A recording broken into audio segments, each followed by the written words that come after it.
सर्दियों में लड्डू गोपाल को स्नान कराने की 90% लोगों को नहीं है सही जानकारी। जानिए कान्हा जी का नाम कैसे पड़ा लड्डू गोपाल। भगवान कृष्ण के बाल स्वरूप को लड्डू गोपाल कहा जाता है।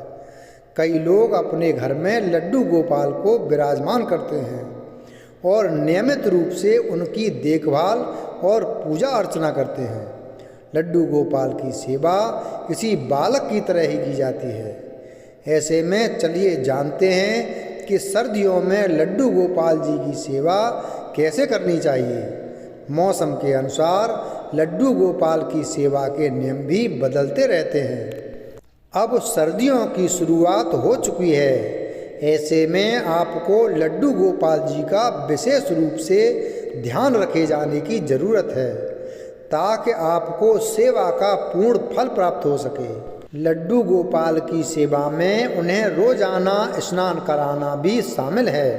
सर्दियों में लड्डू गोपाल को सुबह के समय स्नान करवा सकते हैं। आप चाहें तो उन्हें धूप में ले जाकर भी स्नान करवा सकते हैं। इस बात का भी विशेष रूप से ध्यान रखें कि लड्डू गोपाल को ठंडे पानी से स्नान ना करवाएं, बल्कि पानी को थोड़ा गुनगुना रखें। साथ ही जल में तुलसी का पत्ता भी जरूर डालें। सर्दियों में लड्डू गोपाल का श्रृंगार आप अन्य दिनों की तरह ही कर सकते हैं, लेकिन सर्दियों में बाल गोपाल को गर्म कपड़े पहनाने चाहिए, जिन्हें आप बाहर से खरीद सकते हैं या फिर घर में ही बना सकते हैं।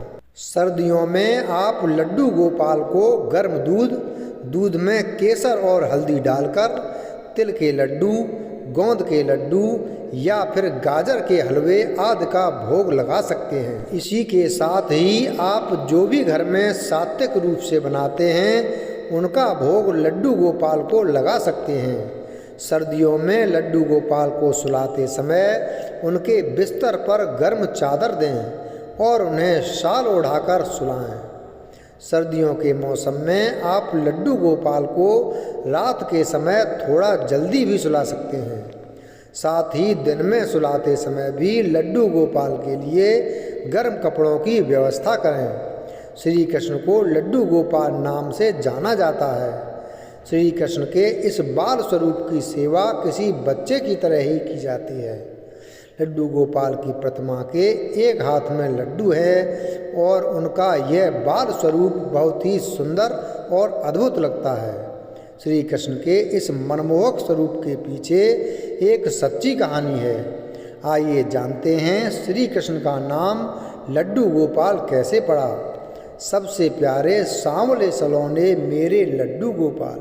श्री कृष्ण का बाल रूप यानी लड्डू गोपाल की प्यारी सूरत देखते ही भक्तों के मुख से यही बात निकलती है।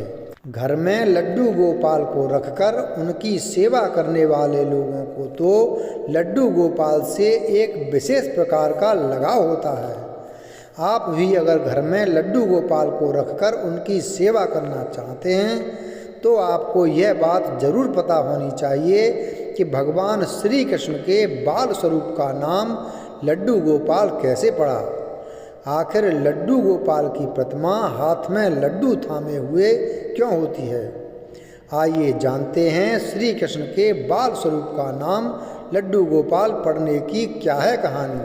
श्री कृष्ण के बाल स्वरूप लड्डू गोपाल से एक कहानी जुड़ी हुई है। एक पौराणिक कहानी है कि ब्रज की भूमि पर श्री कृष्ण के परम भक्त कुंभनदास रहते थे। कुंभनदास हमेशा ही ठाकुर जी की भक्ति में लीन रहते थे। कुंभनदास का एक बेटा था रघुनंदन। रघुनंदन बहुत ही सरल और भोला था।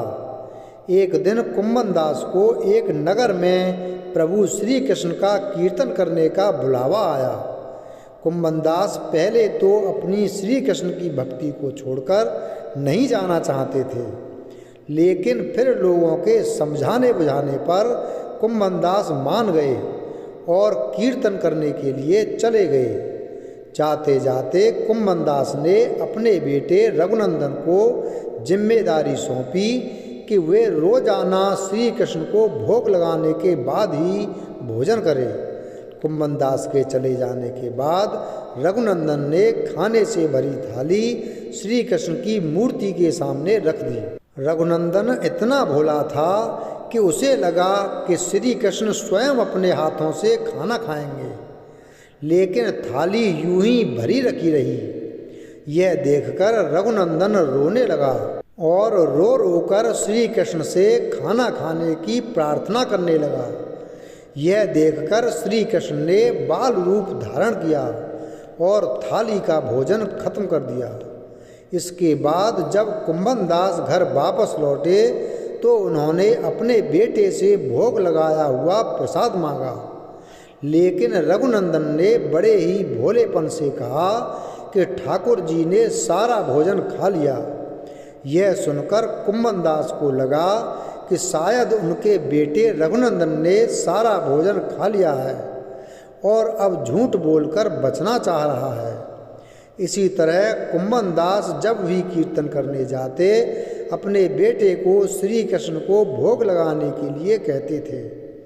रोजाना भोग का प्रसाद नहीं बचता था और पूछने पर रघुनंदन वही बात दोहरा देता था कि सारा भोजन श्री कृष्ण ने खा लिया।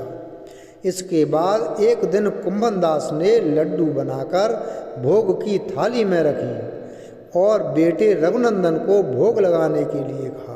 कुंभनदास छुपकर देखने लगे कि आखिर सच क्या है। उस दिन भी यही हुआ। रघुनंदन ने श्री कृष्ण को खाना खाने के लिए आमंत्रित किया। श्री कृष्ण ने बाल रूप बनाया और लड्डू खाने लगे।